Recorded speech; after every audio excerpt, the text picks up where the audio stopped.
Malipayon yung Kristohano pagtimbaya alang sa tanan nato nga mga kaigsunan. Welcome na usab sa lesson study nga ato pagkahimuon ini katakna sa kagabiyon sa Martes, May 19. Apan sa dili pa kita magasugod, ako kamong ginahangyo anak sa usa ka pag-ampo. Amahan mo nga naka sa mga langit, nagapasalamat kami sa igayon nga kami makapadayon sa pagpamalandong sa imong kapulong. Kung ginawat nga ikaw mga pakiguban na usab ka namo o Dios, hatagi kami kaalam nga langit nun giya labi na sa pagsabot o pagpahinomdom niini alang sa among kaugalingon. Labi na tungkol kay gusto kami nga tumanon gayon ang imong mga kalagdaan. Pasaylo kami sa among mga sala sa ngalan ni Jesus. Amen. So karon kagabi mga kaigsuonan, ako kamong ginabi-abi sa lesson discussion nga ato pagkahimuon og nga naana ta sa Tuesday nga subtopic og kini siya ginauluhan, the Sabbath and creation. So dinhi palandaan sa title sa ato nga subtopic mga kaigsuonan, makita nato dinhi nga very definite, no, very specific ang buot ipasabot sa balang nga kasulatan ug sa atong election mahitungod sa klase sa adlaw nga ipapahulay nga dapat nato bantayan. And this is no other than the 7th-day Sabbath ug mao kini ang adlaw nga Sabado sa atong panahon karon. Kung imong na-notice o kung ato nabantayan mga kaigsunan, ang article nga gigamit nini is definite article nga they, dili siya indefinite nga a or any Sabbath.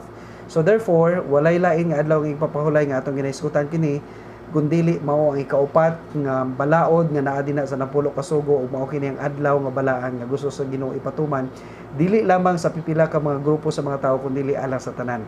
Sumala pa dinhi sa introduction sa atong lesson nga ang 7th-day Sabbath is under heavy attack dili lamang sa secular nga society kundi usab sa religious community. Sa secular society kana tungod kay gusto lagi nila ipakita nga ang Genesis account, no, sa creation gikan sa chapter 1 and even up to chapter 11 kini siya are actually myth or fiction, dili sa tinuod. Kini tungod kay dili magud siya mobarog sa scientific nga justifications o sa pipila ka mga tawhanon nga logic. Therefore gusto nila i-invalidate kining account.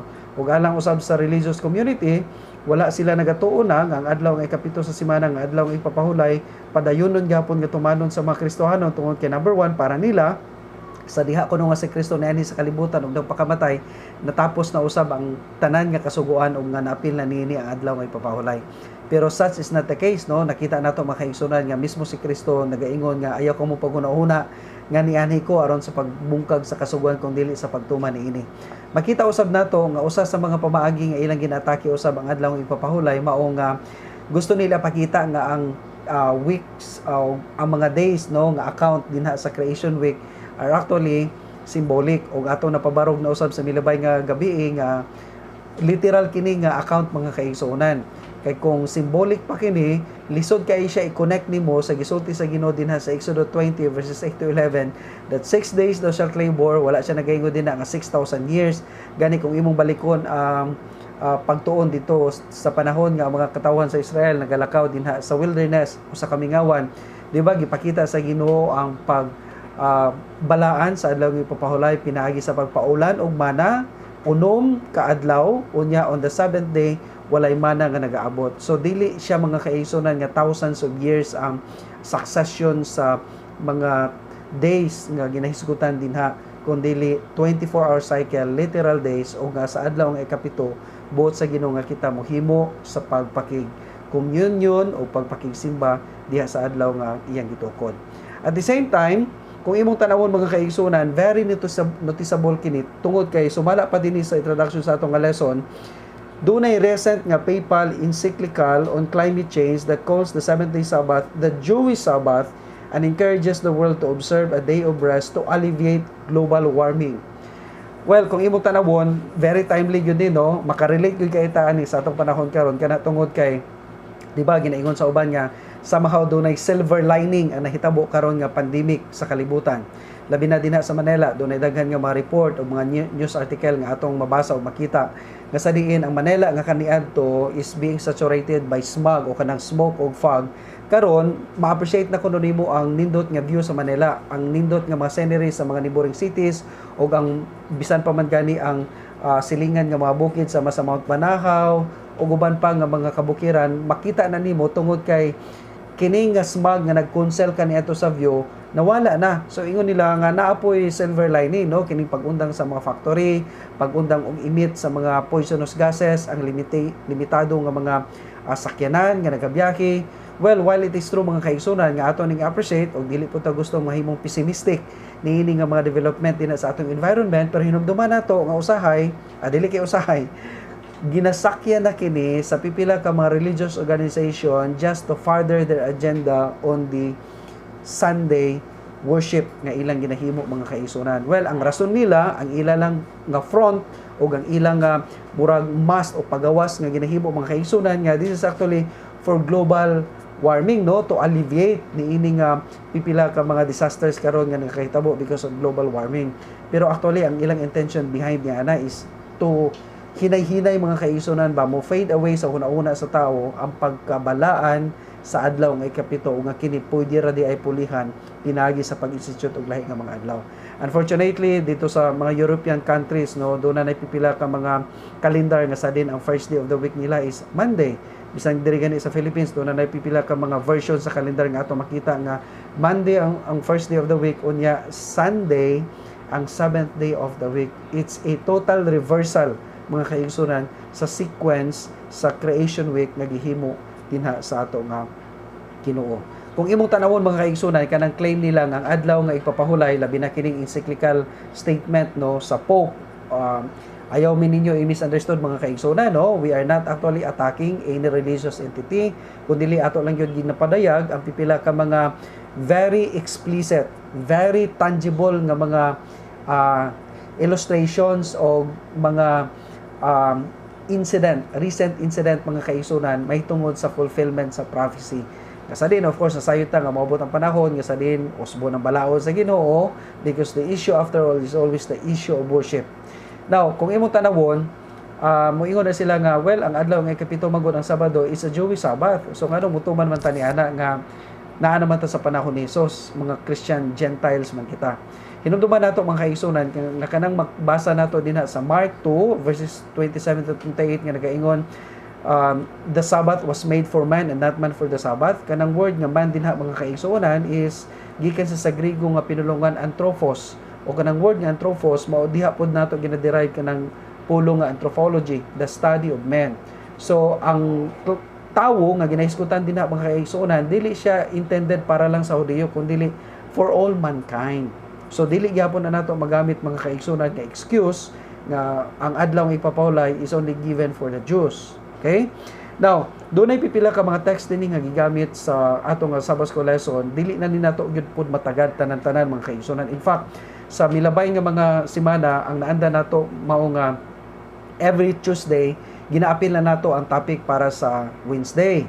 Mao nang atong usual nga ginahimo. Pero karon nga semana o karon nga takna sa kagabihon mga kaigsunan, dili gyud nato makaya nga i-appeal ang lesson nato para sa Wednesday kana tungod kay dili pud nato gusto nga i-compromise ang content sa limitation sa time para lang yun nga i-fit in ang duha ka mga topics.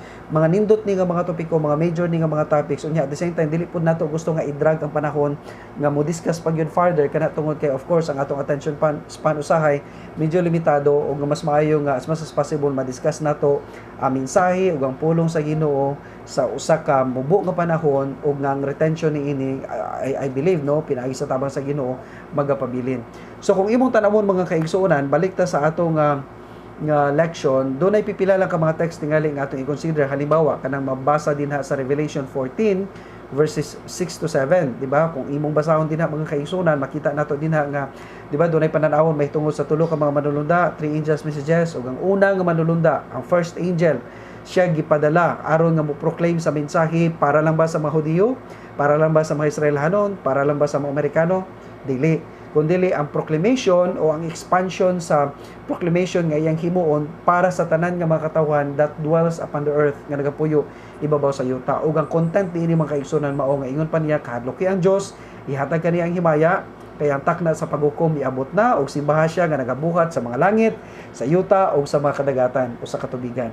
Kung imong tanawon mga kaigsuonan, sa milabay nga mga semana, di ba, usa sa mga teknik, usa sa mga tips, usa sa mga dapat nato tagdon sa pag-interpret sa balang nga kasulatan is kining mga repetitions o kining mga nagabalik-balik nga mga pulong nga very common labi na sa Sabbath day topic mga kaigsuonan, kining pulong nga create gikan sa Hebrew word nga bara, create, made, kay existing kini dinha sa Genesis 2 verses 2 to 3, nag-exist usab kini dinha sa Exodus 20 verse 11 ug nga dito usab sa Revelation 14 verse 7, simbahan siya nga nagabuhat. So kung imong tanawon mga kaigsunan, dili gyud nato pwede nga i-detach, dili nato pwede nga i-isolate, dili nato pwede nga bulagon ang adlaw nga ipapahulay gikan sa creation event. Gani every time nga kita muhimo sa pagsimba mga kaigsunan on the Sabbath day, we are often reminded that indeed God created everything. Mao na nga ang adlaw nga ipapahulay mga kaigsunan, mao siya actually ang sign, mao siya ang silyo sa paglala nga gihimo sa Ginoo dinhi ibabaw sa kalibutan. Kung atong basahon kadali lang ang naa mabasa sa Genesis kapitulo 2, mga bersikulo 2 ug 3, di ba makita nato dinhi nga dunay tulo ka mga butang nga gihimo ang Ginoo on the seventh day. Ang Biblia nagaingon, thus the heavens and the earth and all the host of them were finished, and on the seventh day God created his work which he had done, and he rested on the seventh day from all his work which he had done. Then God blessed the seventh day and sanctified it, because in it he rested from all his work which God had created and made. So dunay tulo ka mga butang, he rested on the seventh day. Pero kini nga pagpahulay mga kaigsunan, of course nakasabot na tani ini nga dili kini nagapasabot nga ang Ginoo gikapoy. Of course, God cannot be tired. Dili siya pwede kapuyon, gamhanan siya nga Ginoo, wala siya nagatulog sa gabi ug sa adlaw, kanunay siya nagatagad sa iyang makatawhan.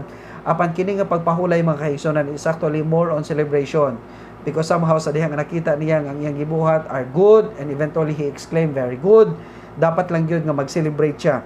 Unya, not only that he rested, but also he blessed the seventh day and sanctified it. Iya kini gipanalanginan o iya kini gibalaan. Ang ato nga lesson karon do na explicit nga explanation mahitungod sa mga panalangin nga gihimo sa Ginoo.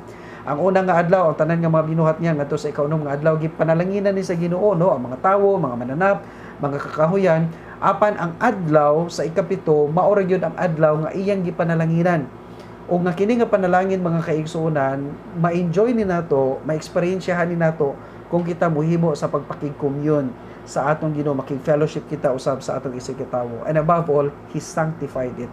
Iya kini gibalaan. We cannot reverse and we cannot undo what God had sanctified.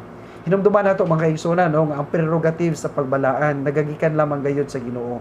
So pwede man mag-legislate ang gobyerno nga ang unang adlaw mauna ang papahulayan, pwede mag-enact og mga balaod, pwede maghimo og pipila ka mga patakaran ang komunidad, pwede mo influence ang uban nga mga religious sector, ang uban nga mga corporation, employers o community kung asa kita nagapuyo.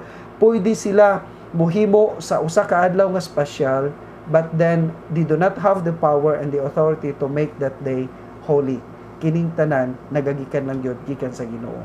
Therefore mga kaigsuonan, kung doon na may pipila ka mga magtutulo nga muingon nga doon na nay lahi nga adlaw nga sa diin kita magahimo sa pagbalaan niini, dili na mao. In fact, kung imong tanawon mga kaigsunan, doon ay danger sa mga tawo nga nagadugang o nagakuha sa mga pulong nga ginasulti sa Ginoo. Time and again, moabot ang panahon, of course, nasayod ta nga ang Sabbath worship and worship issues kanunay kini atubangon nato nga mga pagsulay sa kinabuhi. Ug ang ato lang mga kaigsunan, kung moabot ng gali nga panahon, we ought to obey God rather than man.